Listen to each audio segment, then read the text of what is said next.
السلام علیکم میم، کیسی ہیں آپ؟ میم کیا دیکھ رہے ہیں میم جو منڈے تک ملتوی انہوں نے کر دیا؟ کیا نواز شریف کے آنے سے پہلے ان کو سزا سنانے جا رہے ہیں؟ میرے خیال میں آپ کو سیدھی سی بات بتا دوں، اول تو کیس میں کچھ نہیں ہے۔ اچھا، اول تو کیس میں کچھ نہیں ہے، سب کو پتہ ہے۔ آج میں خود سن کر آئی ہوں، اب میں بھی بڑی باشعور ہو گئی ہوں، عدالت میں بیٹھ کے کافی کچھ سمجھ آ گئی، کچھ نہیں ہے کیس کے اندر۔ سیدھی سی بات ہے، عمران خان پہلے بھی کہہ چکے ہیں، آپ صرف غور اس چیز پہ فرمائیں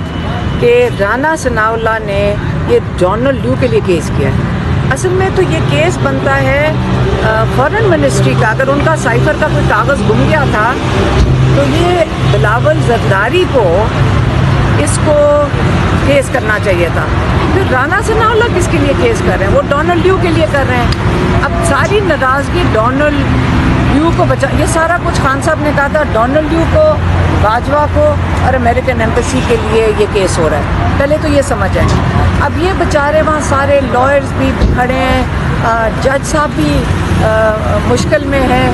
کیونکہ کچھ نکل ہی نہیں رہا، کیونکہ جو دفعات یہ لگانے کی کوشش کر رہے ہیں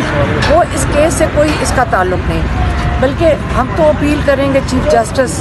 پاکستان سپریم کورٹ کے جو چیف جسٹس ہیں کہ ایک سائفر تھا جو پریزیڈنٹ صاحب نے بھیجا تھا نا، کس نے بھیجا تھا شراز؟ پریزیڈنٹ صاحب، ڈیپٹی اسپیکر نے بھیجا تھا چیف جسٹس عطا بندیال کے پاس، وہ سائفر بھی تو کہیں پڑا ہوگا، انشاءاللہ وہ گما نہیں ہوگا۔ اچھا علیمہ صاحبہ یہ بتائیے گا، ایک سیکنڈ، تو وہ سائفر ادھر پڑا ہوگا، تو ہمیں تو اپیل کرنی چاہیے جسٹس فائز عیسیٰ صاحب کے پاس کہ وہ اس کو ذرا کھول کے پڑھ کے اپنی عوام کو بتا دیں کہ یہ کیا سازش تھی پاکستان کے ساتھ۔ اچھا علیمہ صاحبہ یہ بتائیے گا کہ سائفر کے حوالے سے آپ اس کیس کو فالو کر رہی ہیں پہلے دن سے، دوسری طرف جلسوں کے حوالے سے بھی خان صاحب نے جیسا کہ ڈائریکشن بھی دی ہے، تو کیا تیاریاں اس وقت آپ لوگ انڈور کر رہے ہیں؟ میری بات سنیں، میں کون ہوں؟ میں اپنے بھائی کے کیس سننے آئی ہوں، ٹھیک ہے، اور میں دوسرا جو ان کی اپنی زبانی پیغام ہے وہ میں آپ کو بتانا چاہتی ہوں۔ جو جب ہم ان کو کل پرسوں ملنے گئے ٹیوزڈے کو، تو انہوں نے اپنے الفاظ میں ایک پیغام دیا ہے، کیونکہ ایک ہفتے سے ایک ٹی وی پہ تماشا اور سوشل میڈیا پہ لگا ہوا تھا، ایک کوئی واڈا صاحب کہہ رہے ہیں ان کو ہارٹ کا پرابلم ہے، کوئی کہہ رہے ہیں ان کو کچھ اور ہو گیا ہے، اور کوئی کہہ رہے ہیں وہ ہسپتال اب پہنچنے والے ہیں۔ تو انہوں نے کہا، ان سے ہم نے پوچھا کہ آپ اپنے الفاظ میں بتائیں کہ آپ کی طبیعت کیسے ہے، کیونکہ ہمیں تو ماشاءاللہ بہت اچھے لگتے ہیں، ہم آ کے بتاتے ہیں کہ بہت زبردست ان کی صحت لگ رہی ہے۔ انہوں نے کہا کہ مجھے لگتا ہے کہ جب میں جیل میں آیا ہوں تو میں ایک ریٹریٹ میں آ گیا ہوں،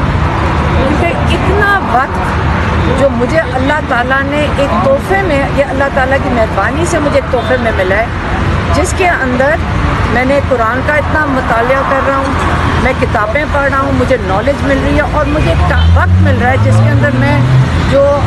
جب ان کے پاس حکومت تھی اس کا بھی میں جائزہ لے رہا ہوں۔ تو میرے پاس تو یہ بڑا قیمتی وقت ہے جو مجھے شاید باہر کی مصروفیات میں کبھی ملا نہیں تھا۔ تو انہوں نے کہا کہ مینٹل فٹنس، فزیکل فٹنس اور روحانی فٹنس، انہوں نے اشارہ کر کے کہا زمین سے میں آسمان پہ پہنچ گیا ہوں، 2.5 مہینے میں زمین سے میں آسمان،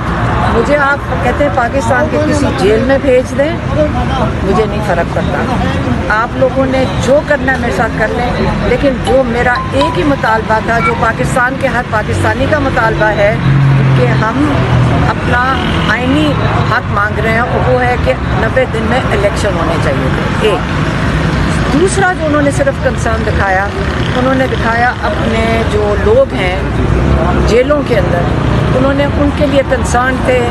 کہ ان کے وہ لائرز کے ساتھ وہ فالو اپ کر رہے ہوتے ہیں کہ ان کے کیسز کے بارے میں، لیکن وہ کہہ رہے تھے کہ مجھے اب ان کی مجھے یہ فکر ہے کہ ان کے گھر میں کیا حالات ہیں، جو جیل میں ہیں ان کی مالی حالات کے اوپر بھی سب نظر رکھیں۔ اب ہم اس کے اوپر کام کریں گے، لائرز تو کام کر رہے ہیں ان کے کیسز کے اوپر، ہم ایک سوشل سروس کریں گے، ابھی ہم کر بھی رہے ہیں لیکن اس کو ہم بڑھائیں گے،